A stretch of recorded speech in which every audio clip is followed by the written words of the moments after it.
Welcome back, folks. Right, of course, the big talking topic at the moment is the score. Western Province Club Rugby Sevens. It is finally with us. We've been waiting for 2 years to get the score sevens back. Every week there's a little bit more adjustment. Every week there's a few more clubs and a few more things that's happening. And it is now happening starting off this coming Saturday. And back on the line to tell me about some of the, call it, let's say, recent adjustments or some more updated information. I know there's been lots of meetings. Faizel Felton, Western Province Rugby. Faizel, welcome back. Good evening, JP, and good evening, listeners. It's always good to be back. Yeah, well, Faizel, let's get straight into it. As you heard me saying there in the introduction, it's been 2 years since the score sevens, but it's finally here. Yeah, no, definitely. I think from our side, we're up and rearing and ready to go. It's been a long couple of weeks, in terms of chatting to the clubs, trying to finalize, trying to get everything up. I think in terms of COVID, we've ticked all the boxes. In terms of teams, we've ticked all the boxes. As you can see, the number of teams, in the final week is still, we're sitting at about 34 clubs that's participating, which is fantastic. So, yeah, definitely we're up and ready and raring to go. Looking forward to this weekend. It's become sort of a second nature now. If we look back at where we started a few years ago, we said we're going to start the 7 series, and no one thought it was really real. A handful of clubs were playing sevens on the side over that period, and then it came together with score to have the actual series start. I mean, you guys must be happy with it from a progression point of view. No, definitely. I mean, it showed that there's definitely interest, as you said. When we started off, everybody assumed sevens, looking at the normal format, 16 teams, 32 teams knockout. And I think what we've done, in terms of the clubs, from a club perspective, from a league perspective, we've achieved something which is, fantastic. Again, during this difficult time, 2 years of no rugby, the desire, the need, the excitement and everything is still there. So to have 34 clubs, we are very much overwhelmed in terms of, come Saturday, looking forward to get out on the field. And one of the big things, one of the big talking points, I suppose, for this is, I mean, if we look at some of the numbers in the past, you've had, many clubs, and every club player has managed to get their own jersey as part of the sevens. And it's one of the reasons why we see so many score club rugby jerseys is that from this tournament, players and clubs have been able to keep their jerseys and in some cases then move on to play 15s rugby in the sevens jersey. This is something very unique. Yeah, no, definitely. As I said, John Steyn, from the start have been part of this, and, for Score Brand, which is obviously, involvement in the community, supporting the community. And for us, partnering with him has been phenomenal, has been great. From the starting point, I think the wish has always been about serving the community, making sure that there's a jersey and there's something to play with within the club structures and that. So, we sort of overwhelmed in terms of the partnership and how it's grown from where it started. We've had a bit of a hiccup, the last 2 years with COVID, but I think, we can only grow from strength to strength, and, through Score and their support, picking up the phone, asking them whether, they're going to be part of it, always, seeing the need to help and support club rugby and the community has been great. So just tell us a little bit, how does it actually work? I mean, how does a club get to design their own jersey or come up with their own kit that they want to wear on the day? Yeah, again, JP, the key thing with the Score Sevens is, it's fun, it's vibrant, it's exciting. It's all about the fans, making sure that, there's pride in the jersey.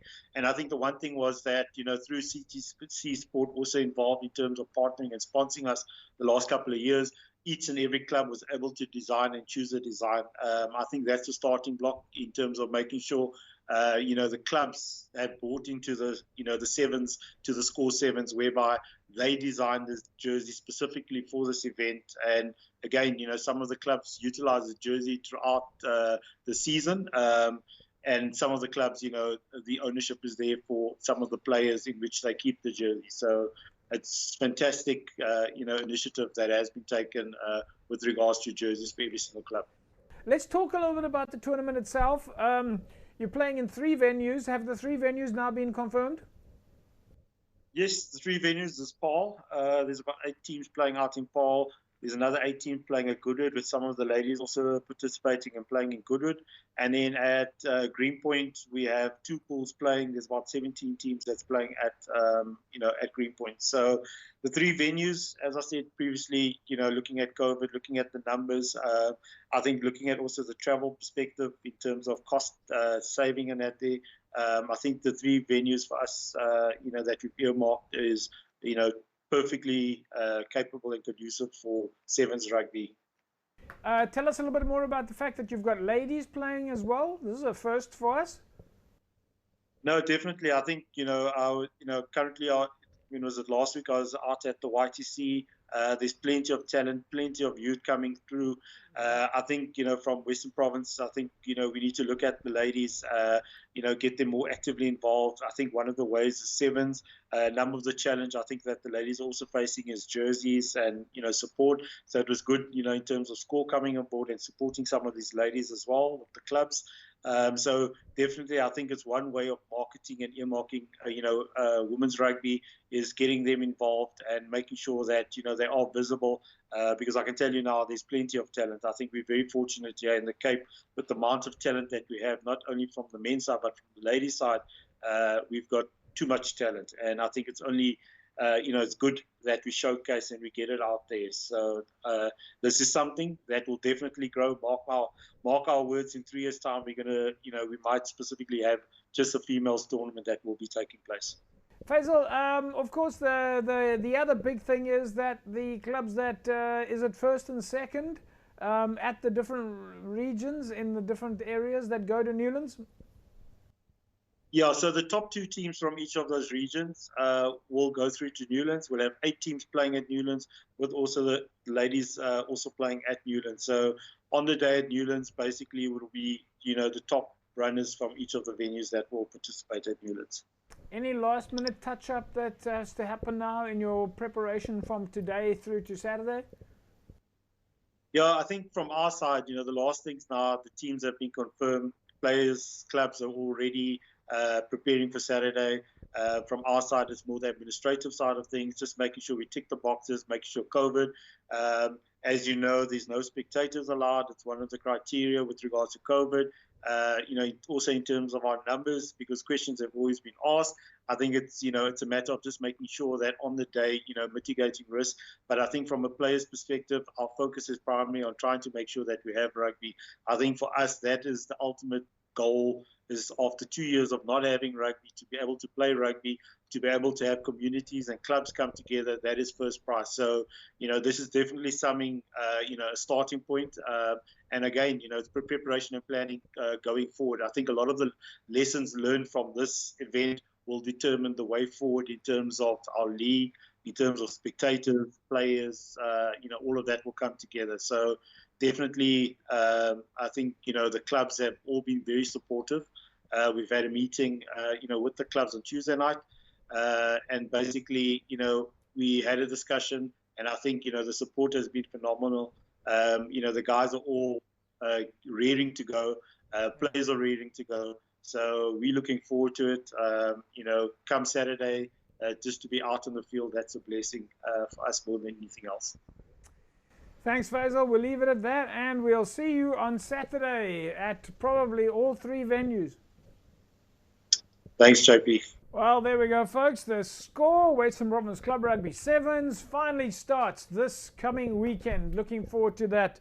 And yeah, it's super exciting. Close on 40 teams participating, all wearing their own unique jerseys. That really is great.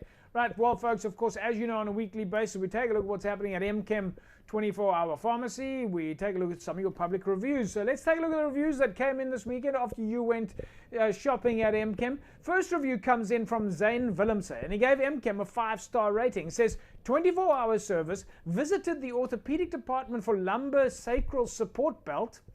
I'm very impressed with the belt, much better than the one I bought earlier in May at another well-known pharmacy. Well, thanks for that, Zane.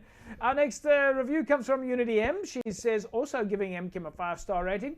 Open 24/7, staff members are well trained to receive customers as they enter and direct them to where they need to go to get assistance. Staff members are very polite and always the nursing sisters are available for consultation. Neat and tidy aisles offer medical equipment as well, and of course parking available. Next review comes in from Garth Galbraith, and Garth says, great selection, staff are friendly, love the fact that it's 24 hours. Also a 5-star rating. And our final review comes in from Nadia Samsudin, and she says, also with a 5-star rating, the experience here is simply magnificent and delightful.